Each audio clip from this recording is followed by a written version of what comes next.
Shalom, selamat pagi dan salam sejahtera bagi kita semua. Apa kabar Bapak dan Saudara dan para pendengar renungan harian hari ini? Saya harap kita semua dalam keadaan sehat dan selalu bersukacita di dalam Tuhan. Nah, Bapak dan Saudara yang terkasih, kembali kita bersama-sama bertemu dalam renungan harian pada hari ini, Jumat tanggal 22 Juli tahun 2022.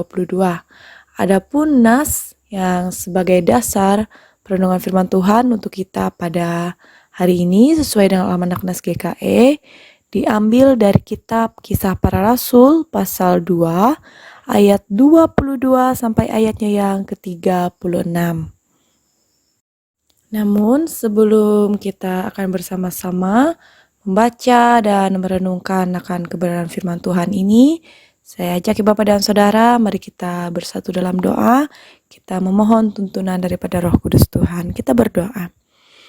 Allah Bapa yang bertata di dalam kerajaan surga, kami mengucap syukur serta terima kasih atas kebaikan Tuhan dalam setiap kehidupan kami. Terima kasih bahwa di hari-hari kehidupan kami, Tuhan boleh senantiasa memberikan berkat bagi kehidupan kami, baik berkat untuk kebutuhan ekonomi kami maupun berkat dalam setiap tubuh dan jiwa kami dalam bentuk kesehatan, kekuatan, sehingga dengan segala berkat itu Tuhan kami boleh selalu menikmati dan menjalani kehidupan kami. Dan pada saat ini ya Tuhan, kami bersama-sama akan membaca serta merenungkan akan kebenaran firman Tuhan. Kami memohon kiranya Tuhan boleh memberikan pemahaman dan pengertian bagi kami melalui Roh Kudus Tuhan yang ada pada kami. Dan biarlah kiranya juga Tuhan dengan pertolongan Roh Kudus itu pula kami boleh menjadi pelaku firman Tuhan dalam setiap kehidupan kami. Sehingga dalam setiap hari-hari hidup kami boleh memilih dan kami juga boleh memilah mana jalan kebenaran yang Tuhan tentukan bagi kehidupan kami. Berfirmanlah Tuhan, sebab pada saat ini kami siap untuk mendengarkannya. Amin. Mari kita bersama-sama memperhatikan Alkitab kita masing-masing dari kitab Kisah Para Rasul pasal 2 ayat 22 sampai ayat yang ke-36 di bawah perikop khotbah Petrus. Demikian firman Tuhan. Hai orang-orang Israel, dengarlah perkataan ini. Yang aku maksudkan ialah Yesus dari Nazaret, seorang yang telah ditentukan Allah dan yang dinyatakan kepadamu dengan kekuatan-kekuatan dan mujizat-mujizat dan tanda-tanda yang dilakukan oleh Allah dengan perantaraan Dia di tengah-tengah kamu.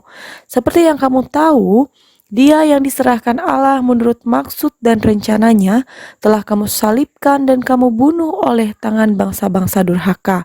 Tetapi Allah membangkitkan Dia dengan melepaskan Dia dari sengsara maut, karena tidak mungkin Ia tetap berada dalam kuasa maut itu. Sebab Daud berkata kepada Dia, aku senantiasa memandang kepada Tuhan, karena Ia berdiri di sebelah kananku. Aku tidak goyah. Sebab itu hatiku bersukacita dan jiwaku bersorak-sorak. Bahkan tubuhku akan diam dengan tentram. Sebab Engkau tidak menyerahkan aku kepada dunia orang mati, dan tidak membiarkan orang kudusmu melihat kebinasaan. Engkau memberitahukan kepadaku jalan kehidupan. Engkau akan melimpahi aku dengan sukacita di hadapanmu. Saudara-saudara, aku boleh berkata-kata dengan terus terang kepadamu tentang Daud, bapa bangsa kita. Ia telah mati dan dikubur, dan kuburannya masih ada pada kita sampai hari ini. Tetapi ia adalah seorang nabi dan ia tahu bahwa Allah telah berjanji kepadanya dengan mengangkat sumpah bahwa ia akan mendudukkan seorang dari keturunan Daud sendiri di atas tahtanya. Karena itu, ia telah melihat ke depan dan telah berbicara tentang kebangkitan Mesias. Ketika ia mengatakan bahwa dia tidak ditinggalkan di dalam dunia orang mati dan bahwa dagingnya tidak mengalami kebinasaan. Yesus inilah yang dibangkitkan Allah. Dan tentang hal itu, kami semua adalah saksi. Dan sesudah ia ditinggikan oleh tangan kanan Allah dan menerima Roh Kudus yang dijanjikan itu, maka dicurahkannya apa yang kamu lihat dan dengar di sini. Sebab bukan Daud yang naik ke sorga, malahan Daud sendiri berkata, Tuhan telah berfirman kepada Tuanku, duduklah di sebelah kananku sampai kubuat musuh-musuhmu menjadi tumpuan kakimu. Jadi seluruh kaum Israel harus tahu dengan pasti bahwa Allah telah membuat Yesus yang kamu salibkan itu menjadi Tuhan dan Kristus. Amin untuk pembacaan firman Tuhan. Nah, Ibu Bapak dan Saudara yang terkasih, setelah peristiwa di hari Pentakosta, pada saat itu Petrus berdiri dengan ke-11 rasul yang lainnya. Nah, Petrus menyampaikan khotbah, yang khotbah itu berisikan tentang bahwa Yesus itu adalah orang Nazaret dan dia adalah Tuhan dan juga Kristus. Nah, bagi telinga orang Yahudi, kata-kata Petrus merupakan kata-kata yang sangat vulgar dan yang paling kurang ajar. Karena si Petrus dengan berani menyampaikan bahwa Yesus disamakan dengan Tuhan, bahwa Yesus itu adalah Tuhan dan juga Yesus adalah Kristus yang dijanjikan oleh Allah. Nah, hal tersebut membuat orang-orang Yahudi itu sangat keberatan. Memang orang-orang Yahudi ini mereka banyak melihat mujizat-mujizat yang sudah dilakukan oleh Yesus itu sendiri.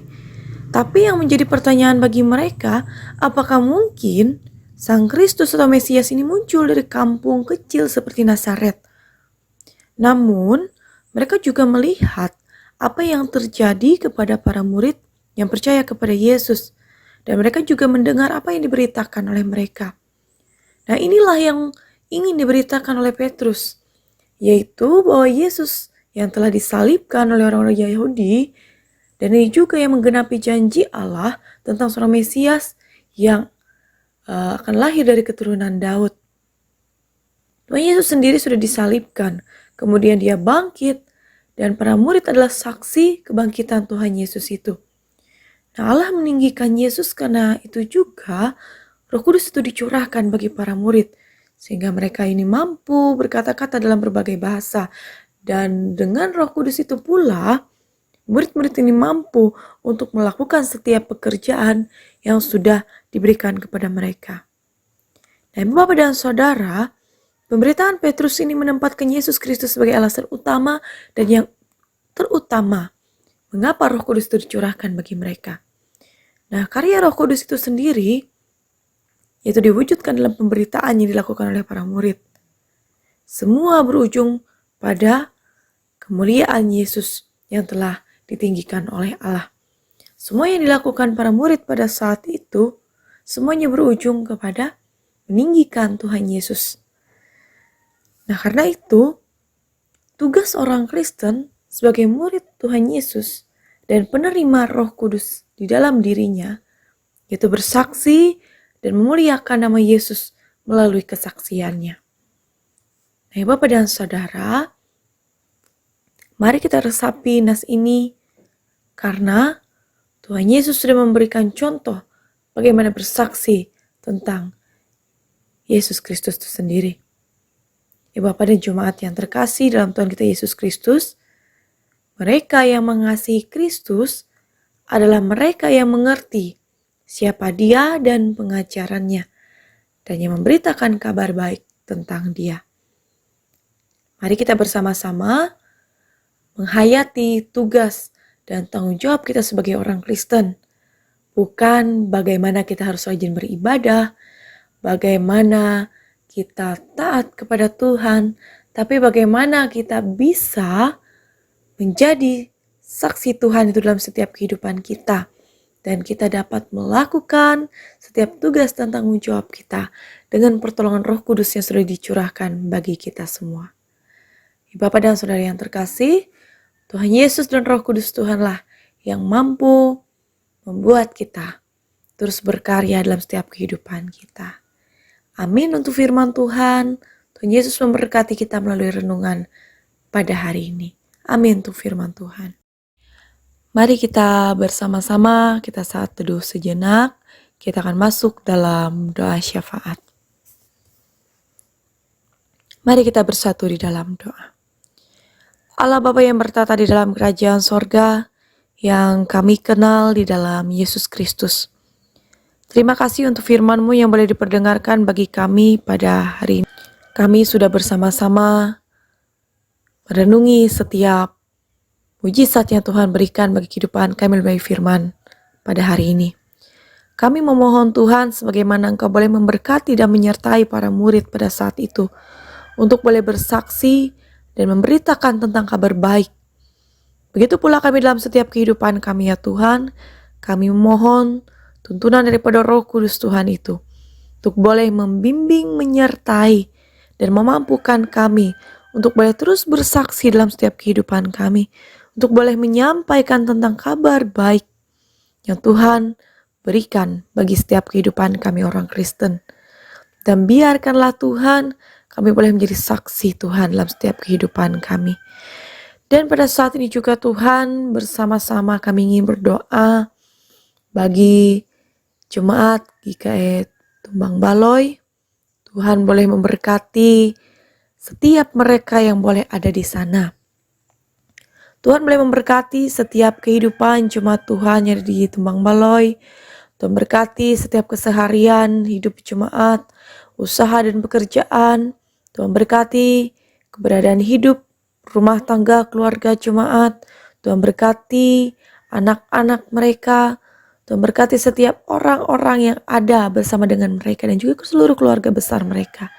Biarlah karya kasih karunia Tuhan boleh memberkati dan menyertai kehidupan mereka. Biarlah kebaikan demi kebaikan daripada Tuhan boleh mereka terima dalam kehidupan mereka. Damai sejahtera Tuhan boleh melingkupi kehidupan rumah tangga keluarga mereka dan juga anak-anak mereka yang mereka kasihi. Demikian juga ya Tuhan untuk pendeta yang boleh melayani, untuk para penatua dan diakon yang boleh ambil bagian dalam pelayanan di sana. Tuhan boleh memampukan mereka, Tuhan boleh memberkati mereka dan menyertai mereka agar mereka boleh mampu bertanggung jawab atas setiap tugas yang diembankan oleh mereka. Dan semuanya dapat dilakukan dengan pertolongan dan penyertaan Tuhan yang begitu nyata bagi kehidupan mereka. Kami juga menyerahkan ya Tuhan seluruh program kerja Majelis Jemaat GKI Tumbang Baloi. Biarlah segala sesuatunya boleh mereka kerjakan dengan baik. Semua program kerja boleh berjalan dengan lancar dan pertolongan dan penyertaan Tuhan. Demikian juga Tuhan untuk seluruh para pendengar renungan harian pada hari ini.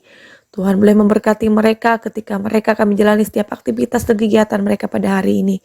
Tuhan juga boleh memberkati setiap impian, harapan mereka dan apapun yang mereka rencanakan dalam kehidupan mereka. Tuhan juga boleh memberkati segenap keluarga, orang-orang yang mereka kasihi, pasangan hidup mereka, bahkan setiap orang-orang yang boleh ada dalam kehidupan mereka. Bila kiranya kasih karunia Tuhan boleh memberkati dan menyertai mereka, sehingga segala sesuatunya boleh berjalan dengan lancar. Kami serahkan hidup dan kehidupan kami ya Tuhan, bahkan segenap impian dan harapan kami, seru dan doa kami alaskan hanya di dalam satu nama Tuhan Yesus Kristus yang boleh dengan senantiasa mengajarkan kami untuk berdoa demikian. Bapa kami yang ada di sorga, dikuduskanlah namamu, datanglah kerajaanmu, jadilah kehendak-mu di bumi seperti di sorga. Berikanlah kami pada hari ini makan kami yang secukupnya, dan ampunilah kami akan kesalahan kami, seperti kami juga mengampuni orang yang bersalah kepada kami. Dan janganlah bawa kami ke dalam pencobaan, tapi lepaskanlah kami daripada yang jahat. Karena Kau yang punya kerajaan, kuasa dan kemuliaan sampai selama-lamanya. Amin. Baik Bapak dan Saudara yang terkasih, terima kasih karena sudah mendengarkan renungan harian pada hari ini.